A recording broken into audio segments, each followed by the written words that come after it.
Hello guys, welcome to my channel. তো আজকে সকাল থেকেই আমি আমার ব্লগ স্টার্ট করে দিচ্ছি। এদিকে দেখো গুল্লু আর শঙ্কু ওদের ব্রেকফাস্ট হয়ে গেছে, ওরা এখন দুজনে খেলছে। তো দেখো গুল্লু এখানে ওর দিদির জামা পরেছে, বাস্কেট থেকে ওর দিদির জামাটা নিয়ে এসছে আর বলছে পরিয়ে দিতে। তো বলছিলাম পরতে হবে না, খুব কান্নাকাটি করছে, যে ঠিক আছে নাও পরেই নাও। তো দিদির জামা পরে তো ভীষণ খুশি, এখন দিদির সাথেও খেলা করছে। তো সকালে মোটামুটি আমাদের সবার ব্রেকফাস্ট কমপ্লিট, ঘর তোর গুছিয়েছিলাম, কিন্তু গুল্লুর জ্বালায় তো ঘর তোর আর গোছানো থাকে না, যতই গোছায় সব টেনে টুনে সব ফেলেই দেবে ও। তো ওরা খেলতে থাকুক, এদিকে আমি আমার রান্নাটা শুরু করে দিলাম। তো আজকে ভাবছিলাম চিকেন তন্দুরি গ্রেভি বানাবো। তার জন্য দেখো চিকেনটাকে আমি ভালো করে ধুয়ে পরিষ্কার করে জল ঝরিয়ে রেখে দিয়েছিলাম।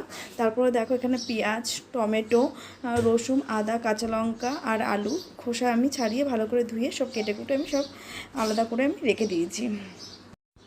তো এদিকে গুল্লু দেখো আমাকে টমেটো কাটতে দেখেছে বলে এসে বলছে টমেটো খাবো। তো আমি ওকে বাটিতে করে টমেটো একটু নুন দিয়ে মেখে দিয়েছিলাম, চামচ দিয়ে দিয়েছিলাম, ও বসে বসে খাচ্ছে। তো চিকেনের জন্য মশলাটা আমি এবার রেডি করে নেব। তার আমি মিক্সারে একবারে পেঁয়াজ, রসুন, আদা, কাঁচা লঙ্কা সব একবারেই দিয়ে আমি ভালো করে বেটে নেব। তো দেখো এখানে মশলাটা আমার কমপ্লিট হয়ে গেছে। এদিকে আমি দেখো কড়াইতে তেল গরম বসিয়ে দিয়েছি, আর তেলটা গরম হতে থাক ততক্ষণে আমি দইটাকে ব্লেন্ডারে ভালো করে একটু ব্লেন্ড করে নেব। তো তো এদিকে আমার তেলটা গরম হয়ে গেছে। এরপর এই তেলের মধ্যে আমি শুকনো লঙ্কা, তেজপাতা আর একটু হলুদ দিয়ে দিয়েছি যাতে তেলটা না ছিটায়। এরপর দেখো আমি আলুগুলোকে দিয়ে দিয়েছি, এরপর চিকেন দেব। তো চিকেন দিয়ে ভালো করে আমি এটা কিছুক্ষণ ভেজে নেবো, আলু আর চিকেন একসাথে। তো চিকেনের এই রেসিপিটা খেতে কিন্তু দারুণ হয়েছিল। আর এই চিকেনের রেসিপিটা কিন্তু গরম ভাত, রুটি, পরোটা যেটা দিয়েই খাবে সেটা দিয়েই কিন্তু দারুণ লাগবে। সবসময় দেখবে একঘেয়েমি চিকেন খেতে আমাদের কারোরই ভালো লাগে না, একটু অন্যরকম করে যদি বানানো যায় তো চিকেনের স্বাদটা কিন্তু অন্যরকম খেতে হয়। তো দেখো এখানে চিকেন আর আলুটাকে আমি ভেজে নিচ্ছি। আর অন্যদিকে আমি দেখো অন্য একটা কড়াইতে যে মশলাটা আমি বেটেছিলাম মিক্সারে, সেটাকেই তেল ছাড়া আমি জল দিয়ে ভালো করে কষাচ্ছিলাম ঢেকে ঢেকে, যাতে পুড়ে না যায়, তার জন্য একটু জল আমি অ্যাড করে দিচ্ছিলাম। এই দিকে দেখো আমার চিকেন আর আলু ভাজা প্রায় হয়ে গেছে। আমি প্রায় 5-6 মিনিট ধরে আলু আর চিকেনটাকে ভালো করে তেলের মধ্যে কষিয়ে নিয়েছিলাম। এরপর আমাদের যেটা লাগবে মশলা, তন্দুরি চিকেন মশলা। তোমরা চাইলে যে কোনো তন্দুরি মশলা এখানে ইউজ করতে পারো। তো আমি এখানে তন্দুরি মশলাটাকে ভালো করে দিয়ে দিলাম। এরপর এই তন্দুরি মশলাটাকে দিয়ে আমি একটু কষিয়ে নেবো। এরপর ফ্যাটানো টক দইটা আমি দিয়ে দিলাম চিকেনের মধ্যে। এরপর ভালো করে আমি মশলাগুলো আমি ভালো করে কষে নেব। তারপরে দেখো আলাদাভাবে যে মশলাটা আমি কষাচ্ছিলাম কড়াইতে, অন্য কড়াইতে, সেই মশলাটা দিয়েও আমি ভালো করে কষিয়ে নিলাম।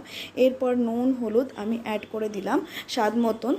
তো তারপরে দেখো চিকেনটা এখানে প্রায় আমার কষানো হয়ে গেছে। তো এবার আমি সামান্য একটুখানি জল দেব। তোমরা চাইলে এটাকে জল ছাড়াও কিন্তু বানাতে পারো, খেতে কিন্তু তাহলে আরও বেশি ভালো লাগে। তো দেখো এখানে চিকেনটা আমার কমপ্লিট হয়ে গেছে। তো দুপুরে খাওয়া দাওয়ার পরে ঘুম থেকে উঠে আমরা সবাই মিলে আমরা পাটুলিতে চলে গেছিলাম একটু ঘুরতে। দেখো এখানে গুল্লু আর ত্রিনিশা তো ভীষণ খুশি, ওরা নিজেদের মতন করে ঘুরছিল। আর গুল্লু তো একদম কোলেই থাকবে না, সে কোল থেকে নেমে একবার ওদিক যাচ্ছে ওদিক যাচ্ছে। কিন্তু পাটুলি যারা গেছো জানো, পাটুলিটা একদম পুরো মেন রাস্তার ধারে। তো গুল্লুকে ছাড়তে পারছিলাম না, গুল্লুকে সারাক্ষণ শুধু ধরে রাখছিলাম, আর ও তো হাতও ধরবে না, কোলেও উঠবে না, তাই গুল্লুকে নিয়ে ভীষণ মুশকিলেই পড়েছিলাম। এই নিয়ে আমি দুবার পাটুলিতে গেছি। একবার যখন অনেক বছর আগে গেছিলাম তখন পাটুলি মানে এতটা সুন্দর করে সাজানো ছিল না, তখন খাবারের স্টলগুলোও ছিল না, শুধুমাত্র এই বসার জন্য এই বেঞ্চগুলো ছিল। তো এখন তো দেখছি পুরো অন্যরকম সব কিছু হয়ে গেছে। তো আমরা ওখানে বেশিক্ষণ ছিলাম না, যেহেতু মেন রাস্তার ধারে গুডলুকে ছাড়তে পারছিলাম না, তার জন্য আমরা আমাদের কমফোর্ট জায়গায় চলে এসেছিলাম, যেটা আমাদের বাড়ির পাশে পাটুলির মতনই এখানে সাজানো গোছানো খাবারের স্টল প্রচুর। দেখো কি সুন্দর গাছে ফুলগুলো দেখে আমার এত ভালো লেগেছিল যে তাই ফুলগুলোকে ক্যামেরা বন্দি করে ফেললাম।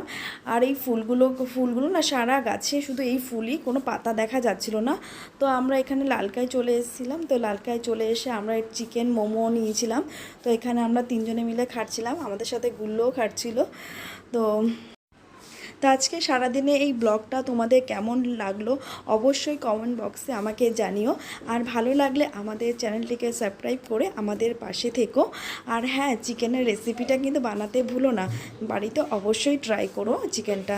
তো দেখা হচ্ছে নেক্সট ব্লগে, বাই।